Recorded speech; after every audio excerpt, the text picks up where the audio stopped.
Bismillahirrahmanirrahim. Assalamualaikum warahmatullahi wabarakatuh.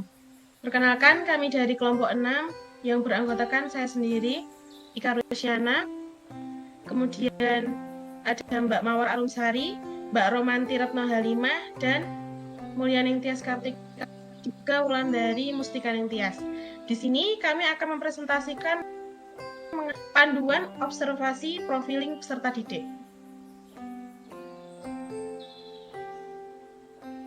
Yang pertama adalah lembar instrumen etnik.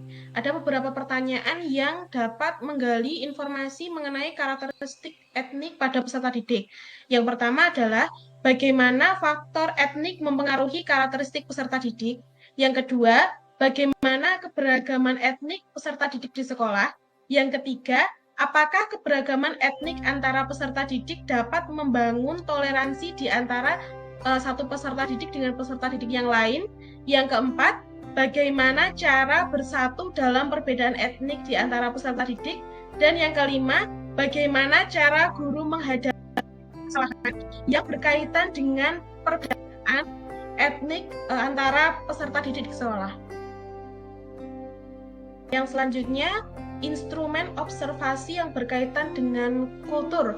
Ada beberapa pertanyaan yang bisa digunakan untuk menggali informasi kultural dari masing-masing peserta didik. Yang pertama adalah apa saja kultur yang terdapat di sekolah. Yang kedua, bagaimana upaya sekolah untuk memperkenalkan budaya lokal pada peserta didiknya. Yang ketiga, bagaimana pengaruh budaya lokal pembelajaran.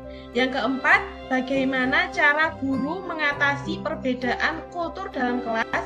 Dan yang kelima adalah apa hambatan yang dialami saat memperkenalkan budaya lokal pada peserta didik di sekolah. Materi selanjutnya akan disampaikan oleh Saudari Mawar. Untuk selanjutnya, menggali pertanyaan instrumen tentang karakteristik peserta didik mengenai status sosialnya. Di sini terdapat 5 pertanyaan. Yang pertama, bagaimana pengaruh status sosial terhadap prestasi belajar peserta didik? Yang kedua, bagaimana cara menghadapi perbedaan status sosial dalam kelas? Yang ketiga, bagaimana interaksi pertemanan antara peserta didik yang memiliki kedudukan status sosial yang berbeda? Nomor 4, bagaimana guru menyikapi perbedaan status sosial yang ada di kelas? Nomor 5, bagaimana pengaruh status sosial dalam kegiatan belajar mengajar di kelas? Untuk selanjutnya yaitu instrumen pertanyaan untuk menggali minat peserta didik. Di sini ada 5 pertanyaan. Yang pertama, bagaimana minat peserta didik dapat mempengaruhi motivasi belajar? Yang kedua, apa saja faktor penyebab menurunnya minat belajar peserta didik? Yang ketiga, bagaimana cara guru mengembangkan minat belajar peserta didik pada mata pelajaran yang tidak disukai? Nomor 4, bagaimana guru mengetahui minat belajar peserta didik? Dan yang kelima, mengapa minat membaca peserta didik di sekolah masih rendah? Bagaimana cara untuk meningkatkannya? Untuk materi selanjutnya akan disampaikan oleh Mbak Tika. Ya, selanjutnya berikut adalah lembar observasi yang digunakan untuk menggali karakteristik peserta didik berdasarkan kognitifnya. Dan kami merangkumnya dalam 5 pertanyaan berikut. Yang pertama, bagaimana respon peserta didik ketika diberikan pertanyaan oleh guru? Kemudian bagaimana cara peserta didik memecahkan masalah yang diberikan oleh guru? Yang ketiga, bagaimana tanggapan peserta didik ketika melakukan instruksi yang diberikan oleh guru? Yang keempat, bagaimana kemampuan peserta didik dalam menyimpulkan hasil pembelajaran. Dan yang terakhir, ada bagaimana kemampuan peserta didik dalam mengaitkan materi dengan kehidupan sehari-hari. Yang selanjutnya adalah instrumen kemampuan awal. Di sini kami juga merangkum dalam 5 pertanyaan yang terdiri dari bagaimana cara guru untuk mengetahui kemampuan awal dari peserta didik. Kemudian yang kedua, ada bagaimana strategi yang digunakan untuk mengetahui kemampuan awal dari masing-masing peserta didik. Yang ketiga, apa yang menjadi diagnosis dari kemampuan peserta didik. Yang keempat, bagaimana cara guru mengetahui kemampuan peserta didik. Dan yang terakhir, apa hubungan kemampuan awal dengan proses pembelajaran. Yang selanjutnya akan disampaikan oleh Selanjutnya adalah lembar observasi instrumen gaya belajar yang digunakan untuk menggali karakteristik peserta didik berdasarkan instrumen gaya belajar. Pertanyaan yang dapat digunakan, yang pertama, bagaimana cara belajar peserta didik? Yang kedua, bagaimana gaya belajar peserta didik di sekolah PPL? Yang ketiga, apa pentingnya guru mengetahui gaya belajar dalam pembelajaran? Yang keempat, bagaimana cara guru memfasilitasi perbedaan gaya belajar peserta didik? Yang kelima, bagaimana keadaan media yang digunakan untuk pembelajaran yang menyesuaikan gaya belajar peserta didik? Instrumen motivasi. Yang pertama, bagaimana cara guru menanamkan motivasi belajar? Yang kedua, bagaimana faktor keluarga, lingkungan, dan teman sebaya dalam mempengaruhi motivasi belajar peserta didik?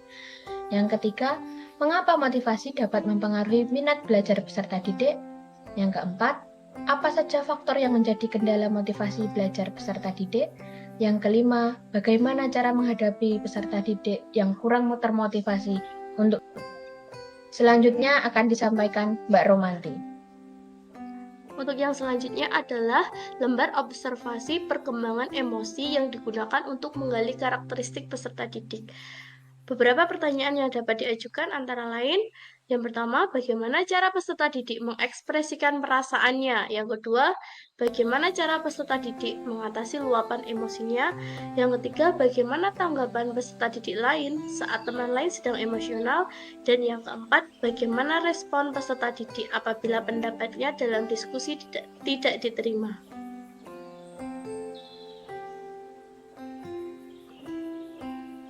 Instrumen selanjutnya yaitu perkembangan sosial.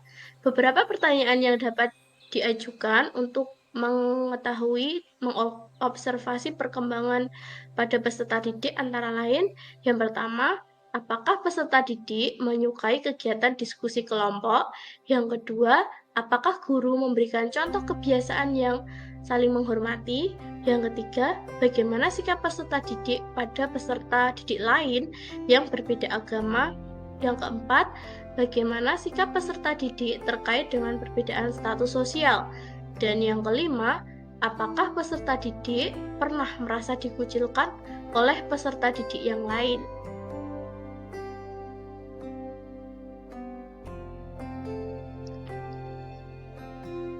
Lembar observasi yang selanjutnya mengenai perkembangan moral.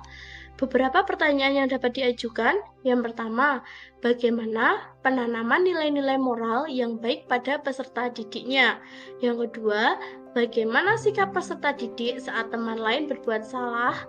Yang ketiga, bagaimana sikap peserta didik ketika diberikan instruksi oleh guru? Yang keempat, bagaimana sikap peserta didik terhadap semua warga sekolah? Dan yang kelima, bagaimana sikap peserta didik jika ditegur saat melakukan kesalahan?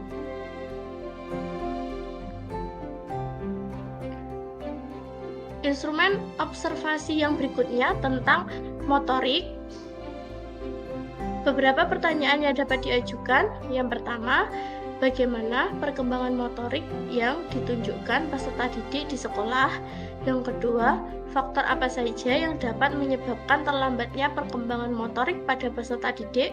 Yang ketiga, bagaimana mengatasi peserta didik yang mengalami permasalahan pada perkembangan motorik? Yang keempat, bagaimana usaha yang dilakukan guru untuk membangun motorik halus dan motorik kasar pada peserta didik? Yang kelima, bagaimana masalah motorik berkaitan dengan faktor genetik? Nah, itu tadi merupakan presentasi dari kelompok kami, kelompok 6, mengenai profiling karakteristik peserta didik. Karakteristik peserta didik ini perlu dan wajib diketahui oleh seorang guru untuk menentukan bagaimana strategi, metode, dan model pembelajaran yang pas dan efektif digunakan dalam proses pembelajaran. Presentasi kami akan ditutup dengan sebuah pantun yang berbunyi, Hari Senin bersih-bersih, pasang bendera biar berkibar. Cukup sekian dan terima kasih. Maaf jika presentasinya panjang lebar. Akhirul kalam, wassalamualaikum warahmatullahi wabarakatuh.